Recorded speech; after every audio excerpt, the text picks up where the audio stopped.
choice. and then go through. It's one or the other, but not both. So kind of the catch-22 here, though, is that this policy allows for the payment of longevity to union employees. Yep. And that's the catch-22 here, is that there are no more union employees. So the policy doesn't allow We can read it right in the the payment. policy. You'd have to write the new policy. Right. Yep.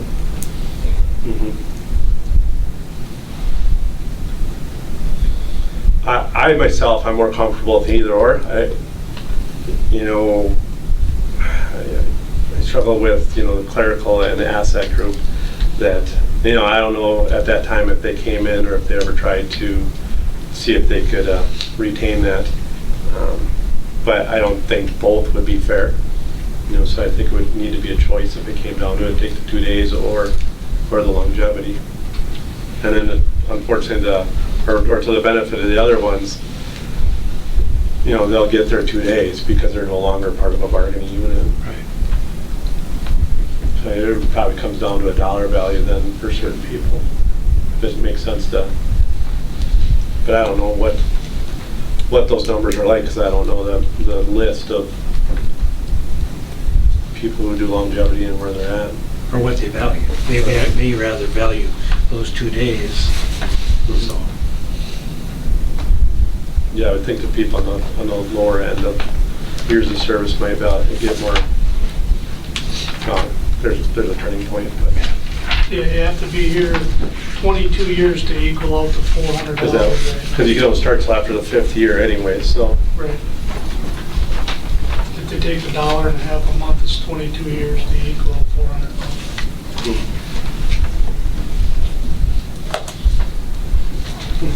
pull it over, get that information, or That's what I think. well, at least we're making it something more concrete, to make it fair for the employee plus the city, but Yeah. more so for the employees. Yeah, I don't think it'd be fair to the other groups if you got both of it. Yeah.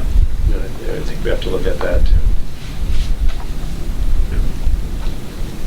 All right, so let's hold it over for a little more information till next month.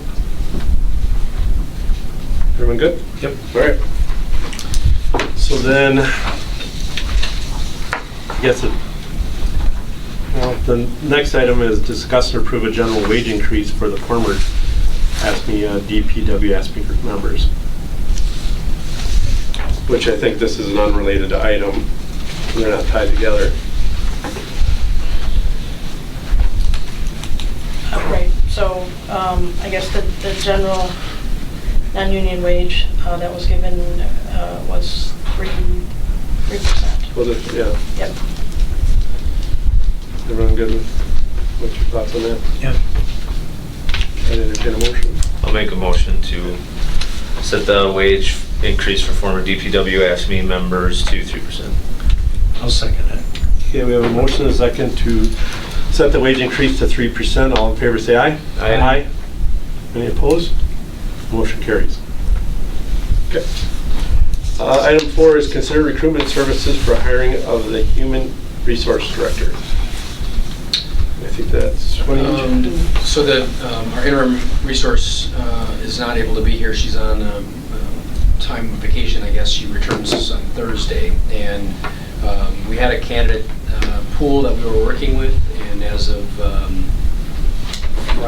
Thursday last week, the candidate pool we were working with is no longer has withdrawn or is no longer seeking candidacy for the position.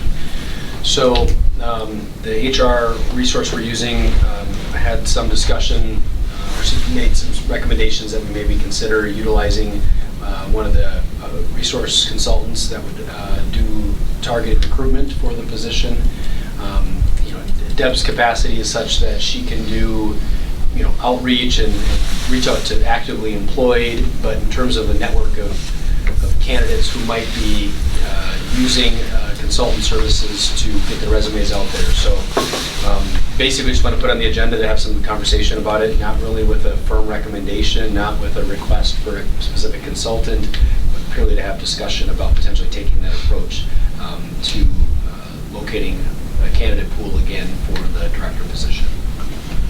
Have you ever looked at like a headhunting service or? That's what Deb's referring to. Okay. That's basically what this would be for. Okay. Yeah, so using one of the firms that do executive level recruitment. We don't, before we hired the interim resource, we had some conversation with various firms. A lot of them wanted to pitch their, I think, overly expensive out-of-the-box solutions. I don't think we necessarily need that, particularly with Deb's resource and having a department that can facilitate some of the search and screen.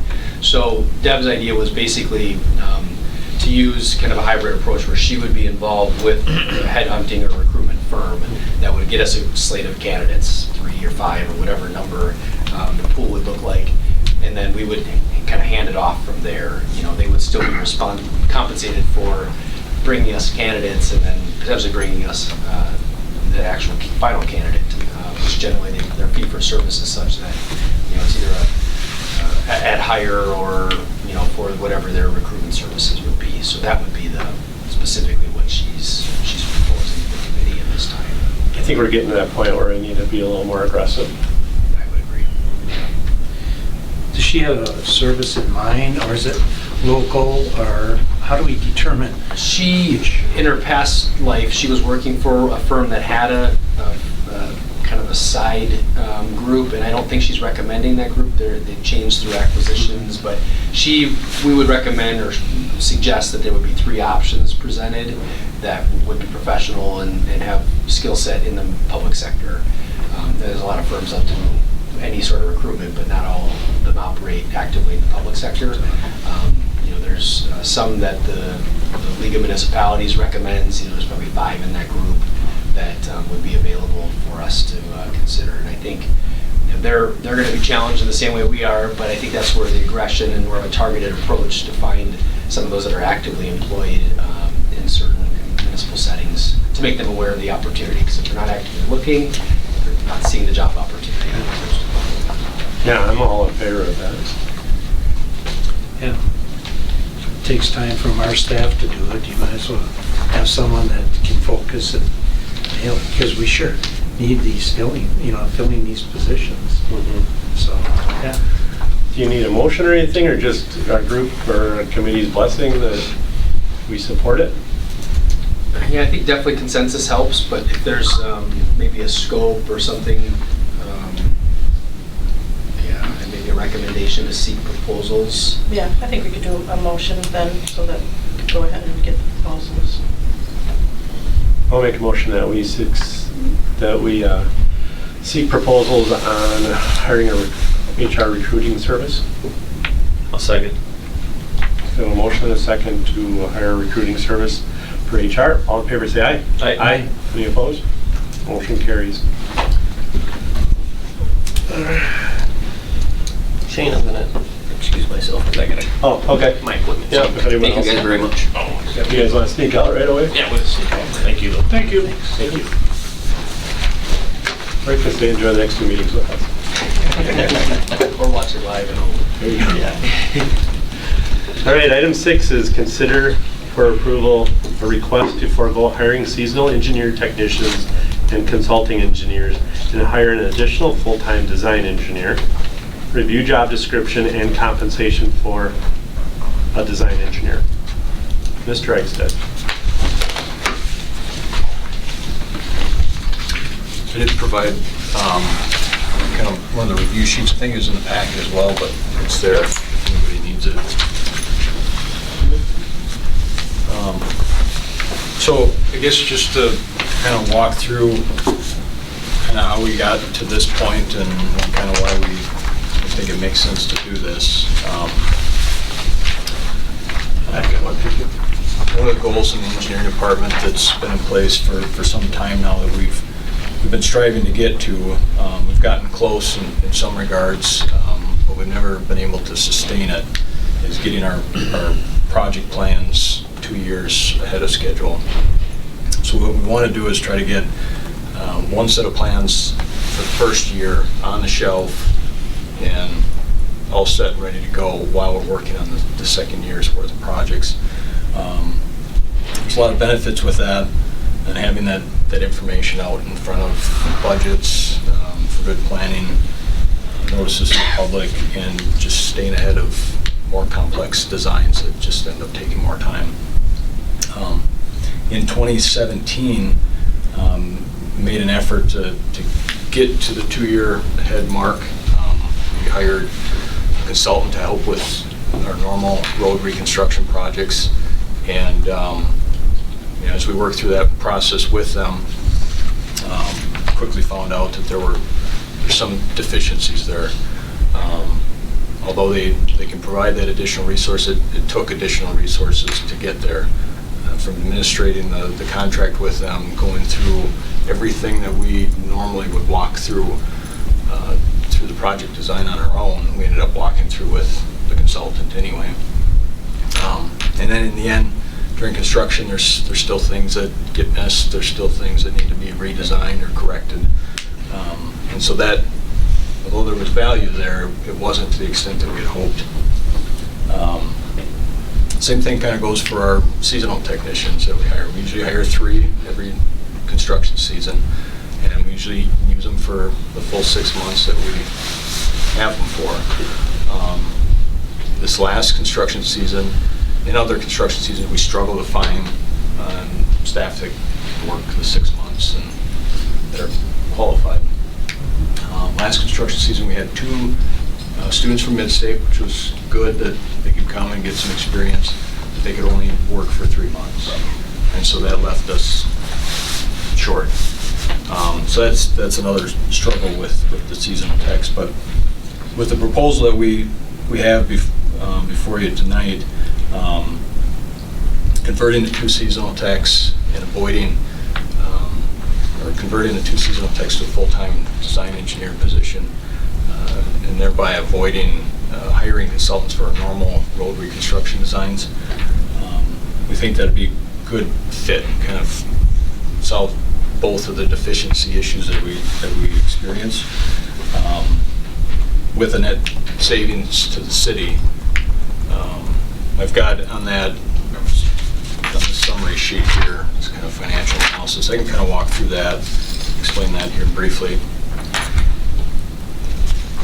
So the expense comparison, we go to look at out-of-pocket expenses, comparing the conversion of 2 seasonals to full-time and then foregoing consultant services.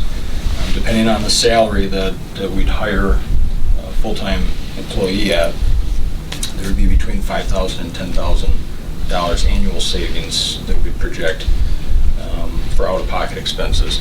We work down to the cost comparison section. That we'd be looking at $34,000 in savings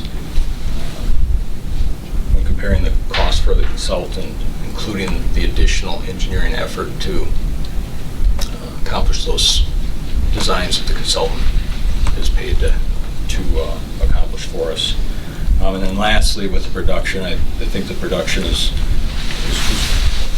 the most exciting part for me, because it's things that we can get caught up on. A lot of things that we've had to push back in our department just for lack of time and the resources to do it. But for the additional costs, so if we convert to 2 seasonals and just look at the rates, you've got the 2 seasonal rates and then what a full-time employee would cost. For that it's about $35,000. For that cost, we'd have an equivalent gain of more than $70,000 in production value out of that increment.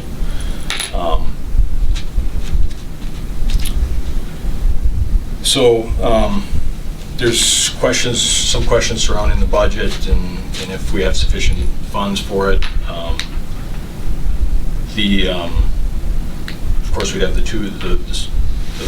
budget from the 2 seasonal technicians, and then for this first calendar year, or first budget year, by the time we'd hire somebody, we'd have a third or a quarter of the season, the budget year gone already before somebody's on board. So we should have some funds for this first calendar or first budget year to pay for that. So there's 4 seasonals converted to 1 full-time, 3. There's 3. Okay. We propose to convert 2 of them.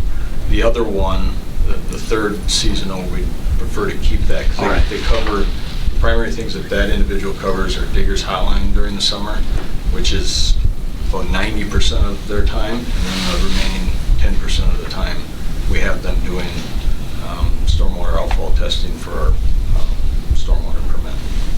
So the existing technicians will have to pick up some of that gap then from losing the 2 seasonal? There's going to be a big shift in duties. Okay. And so the other kind of parallel goal that we have is how we manage construction inspection and construction staking activities during the construction season.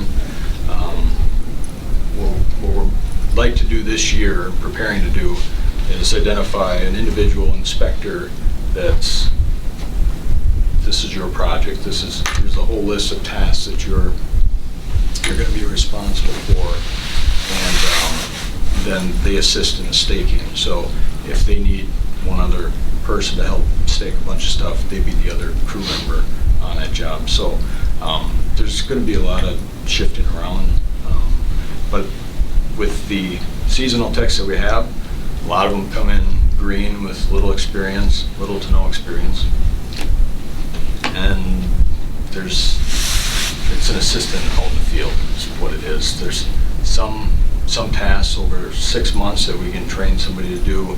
And of course, if they repeat, Sue's one of them. She's, I think this will be her 4th or 5th year back, and she comes back this year, so she's used to everything. But the turnover, it's difficult to train and hand stuff off to those individuals. But I guess I support this. I've asked, I think I've talked to you before, at some point is there a tipping point between, hiring consultants versus doing it in-house? And I like the fact that by having it in-house, there's more accountability, and I support it. Joel? I'd just like to mention that, throughout the process, when Joe was earned the city engineer job, it left an engineering vacancy in the department. So instead of having 2 design engineers and a city engineer, there was 1 design engineer and a city engineer. And I think looking back, even prior to that, the engineering department struggled to meet that written policy goal of being ahead on projects. And that's been something that that I've set high expectations for. It's been a high priority for the department to get there. Joe mentioned some of the necessity for that, but we also have other utilities in the city that get frustrated if we don't have advanced coordination on projects. They can't plan ahead, things like that. We've also updated some of the equipment in the engineering department, and the technology and the equipment improvements and the efficiencies that we've gained in the design process, and just formalize and organize the process. We've made great strides in being more efficient as a work group.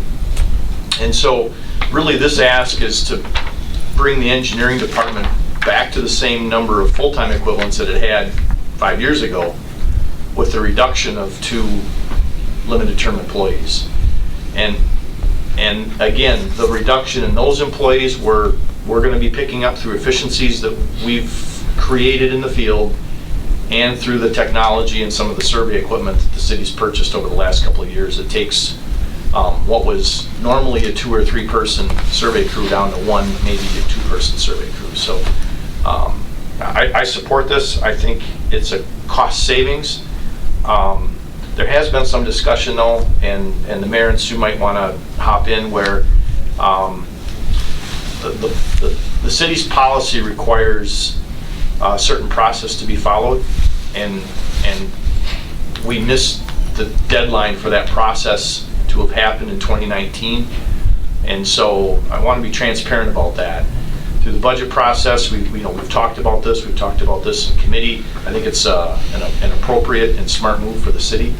But we do need to recognize that there's some question as to the how we followed our policy, and if this is indeed a new position or if it was one that was unfilled for several years, just to be transparent about it. And I don't know if you want to share some of that, some of those discussions. Yeah, there was a policy created a couple years ago to kind of put a filter for all new position creation to be ahead of the budget creation, and it was an attempt to not analyze positions individually in a vacuum, but collectively say, well, PD may have, or you pick it, the department may have staffing issues and needs over here. So how do you analyze all of those objectively versus just individually kind of hauling them in here over the course of the year? And so I think the policy is well intended. There are situations where it's in the city's best interest to deviate from that policy, and in this case, there is a cost. It's a net cost, so it's not like it's free or no change. And so I think the information's been shared, and I think we're discussing it as to why it might make sense for the policy to be deviated from. And I think there is some merit to be saying that over the course of 2019, this was discussed, at least at an administrative level. But the request didn't hit the policy, didn't hit the budget process as a result of that. And so here we are having to make a decision whether we're going to try to fill some seasonal positions, maybe not fill them because we may not have applicants, and then demonstrating on the other hand that there's efficiencies and benefits to the city to not hire consultants and to bring that service back in-house. The trouble, I think, fact is, where's the accountability measure in guaranteeing that we're not going to have to use consultants for design services? And that's on the staff to ensure that, I think. But because we've done it a number of times where we've had to come back to the well, hire consultants for design, and we can try to get ahead, and it just hasn't worked out. And that's for a variety of reasons. It's not necessarily personnel issues, but I think just workload and other priorities that have come across the engineering department over time. So, and I'm not sure, Sue, if there's any nuances with the policy I'm not remembering, but No, I think you. basically the policy is there, and we want to recognize it's not necessarily being followed, and I think it's touching the line though, because you're removing two other positions. We're not creating a brand new position here but I do disagree a little bit with, I think the vacancy 5 years ago was caused on an understanding of hiring a public works director using those funds. Yeah. When Dave retired. So, I don't know if we're filling a vacancy because that money was earmarked for something else. But I do agree, and I've long supported if we can not have consultants and keep it internally. And the benefit, the net gain is also when there's no design to be done, there's other valuable services I'm sure you can find for that person to do internally. Mr. Chairperson. Oh, I'm sorry. Can I get clarification, Sue, on who created this policy a couple of years ago that kind of restricts, or whatever the word is, a hiring freeze on positions? It's probably been about 8 or 10 years ago. Or whatever it is, who created it? I think HR, I think it did. Didn't it come Yeah. through? No, but where was it approved? At HR, it's Yeah. an HR policy. No, the council. Oh. So the council has the ability to change policy Council approved it. if they want to. Well, right, they can change the policy, but they shouldn't deviate the policy without changing the policy. Correct, but the Yeah. council has the power to change the policy if we call a special meeting in 2 days or whatever else, right? Correct? Yeah, Right. answer is yes.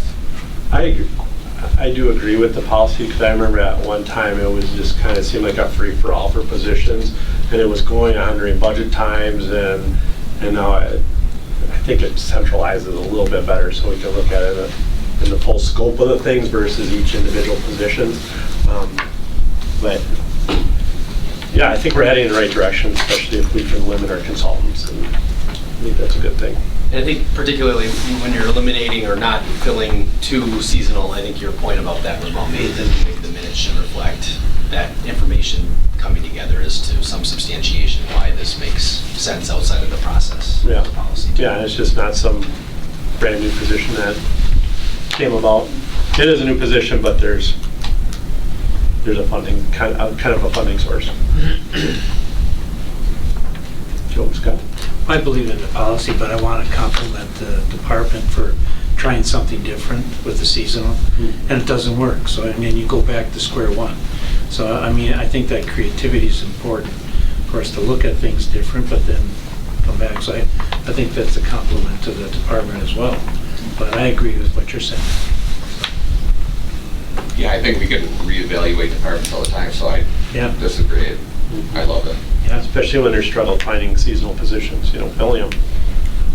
So hopefully, Joe? Just one other comment also. The design engineers' salaries don't all come from the general fund. They're designing projects that are for the water utility, wastewater utility, stormwater utility. Those costs are associated directly and paid for by the utilities. And so, and most of that work is underground work. It's the design of that underground infrastructure. And so, the cost to the utilities really doesn't change a whole lot, although we have calculated that our design costs are only about 2% of construction costs, which is low compared to what you would consult for. But for our utilities, for our stormwater, wastewater, and water utilities that are utilizing these services, they're paying for that engineer. It's not a direct general fund expense, and they're getting the value of it as well. So I'm confident that there'll be a net savings to the city when all is said and done here. Committee, what are your wishes? I'll make a motion. I'll make a motion to convert the two seasonal, hiring the seasonal engineer technicians and consulting engineers, and hiring an additional full-time design engineer. I'll second the motion. So we have a motion and a second to approve hiring a full-time design engineer minus the seasonal technicians. Looking at, does the job description and all that, do we need to go through any of that, or was that? Is this actually a job description that you had from before for design engineer one?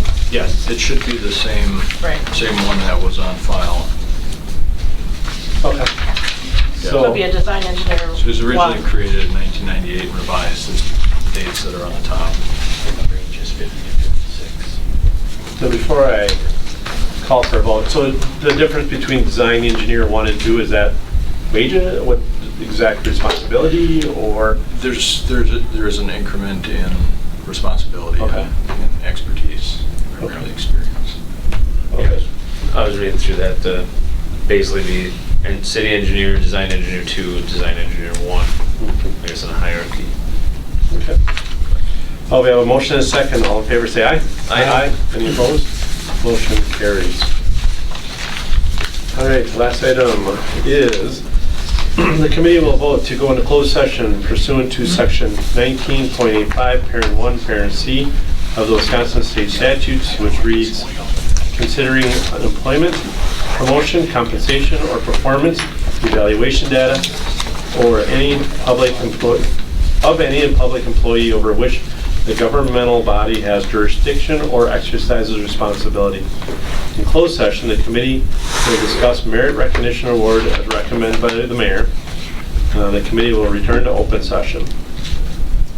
And we will dispose of that item in open session before we adjourn. I'll move to go into closed. I'll second. So we have a motion, a second to go into closed session. Roll call. Aye. Aye. And aye. We are in closed session. So I said we'd come back in open session, make a decision, but at this time it's for information only. And take a motion to adjourn. So move. Second. We have a motion and a second to adjourn. HR, all in favor say aye. Aye. Any opposed? All right, motion carries.